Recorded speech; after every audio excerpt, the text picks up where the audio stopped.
नमस्कार, मैं हूं आपके साथ सलोनी चौधरी। आज हम बात करेंगे जिन्हें हाईवे मैन ऑफ इंडिया के नाम से जाना जाता है। नितिन गडकरी का जन्म 27 मई 1957 को महाराष्ट्र के नागपुर में हुआ था। उनके पिता का नाम दिवंगत मनोहर गडकरी और माता का नाम विमल गडकरी था। गडकरी का परिवार एक मध्यम वर्गीय परिवार था, जहां शिक्षा और संस्कारों का विशेष महत्व था। गडकरी ने अपनी प्रारंभिक शिक्षा नागपुर में ही प्राप्त की। उन्होंने GS college of commerce and economics Nagpur से वाणिज्य में स्नातक की डिग्री प्राप्त की और बाद में एलएलबी की डिग्री भी हासिल की। शिक्षा के दौरान ही उन्होंने राष्ट्रीय स्वयंसेवक संघ से जुड़कर सामाजिक और राजनीतिक जीवन की शुरुआत की। नितिन गडकरी का विवाह कंचन गडकरी से हुआ। उनके 3 बच्चे हैं, निखिल, सारंग और केतकी। उनका परिवार हमेशा से उनके राजनीतिक सफर में उनका समर्थन करता आया है। नितिन गडकरी ने अपने राजनीतिक करियर की शुरुआत भारतीय जनता पार्टी से की।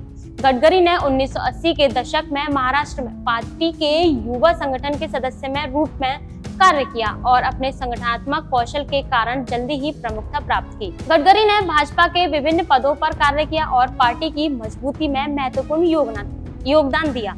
1995 से 1999 तक नितिन गडकरी महाराष्ट्र के लोक निर्माण विभाग यानी पीडब्ल्यूडी मंत्री रहे।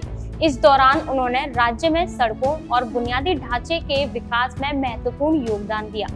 मुंबई पुणे एक्सप्रेसवे से 55 फ्लाईओवर परियोजना उनके प्रमुख कार्यों में से एक है, जिसने महाराष्ट्र के परिवहन नेटवर्क में क्रांतिकारी बदलाव लाया। 2009 में नितिन गडकरी को भारतीय जनता पार्टी का राष्ट्रीय अध्यक्ष नियुक्त किया गया। उनके नेतृत्व में पार्टी ने कई चुनावों में सफलता हासिल की और संगठनात्मक ढांचे को मजबूत किया। 2014 में नितिन गडकरी को नरेंद्र मोदी की सरकार में केंद्रीय सड़क परिवहन और राजमार्ग मंत्री के रूप में नियुक्त किया गया। उन्होंने सड़क परिवहन और बुनियादी ढांचे में कई सुधार और विकास परियोजनाओं की शुरुआत की।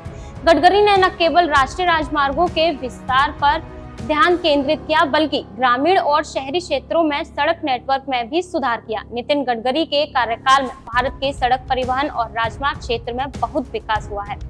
उनके नेतृत्व में कई नए राष्ट्रीय राजमार्गों का निर्माण हुआ और पुराने राजमार्गों का नवीनीकरण किया गया। उन्होंने सड़क सुरक्षा, टोल संग्रह प्रणाली और परिवहन में तकनीकी सुधार भी किए। गडकरी ने गंगा नदी की स्वच्छता और संरक्षण के लिए भी महत्वपूर्ण कार्य किए।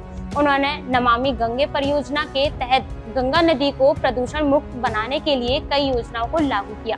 नितिन गडकरी केवल एक राजनेता ही नहीं, बल्कि एक सामाजिक और सांस्कृतिक कार्यकर्ता भी हैं। उन्होंने अपने निर्वाचन क्षेत्र में शिक्षा, स्वास्थ्य और सामाजिक सुधार के लिए कई योजनाओं को लागू किया है। गडकरी ने नागपुर में कई शैक्षिक संस्थानों की स्थापना की है और स्वास्थ्य सेवाओं में सुधार के लिए भी महत्वपूर्ण योगदान दिया है। भारत में बुनियादी ढांचे की कमी एक बड़ी चुनौती रही है। गडकरी ने इस चुनौती का समाधान करने के लिए कई परियोजनाओं की शुरुआत की और सार्वजनिक निजी भागीदारी यानी पीपीपी मॉडल को प्रोत्साहित किया। सड़क सुरक्षा एक प्रमुख मुद्दा रहा है। गडकरी ने सड़क सुरक्षा में सुधार के लिए कई नियम और नीतियों को लागू किया, जिससे सड़क दुर्घटनाओं में कमी आई। नितिन गडकरी ने महिलाओं के सशक्तिकरण के लिए भी कई योजनाओं को लागू किया। उन्होंने महिलाओं के लिए स्वरोजगार योजनाओं को बढ़ावा दिया और शिक्षा के क्षेत्र में सुधार के लिए महत्वपूर्ण कदम उठाए।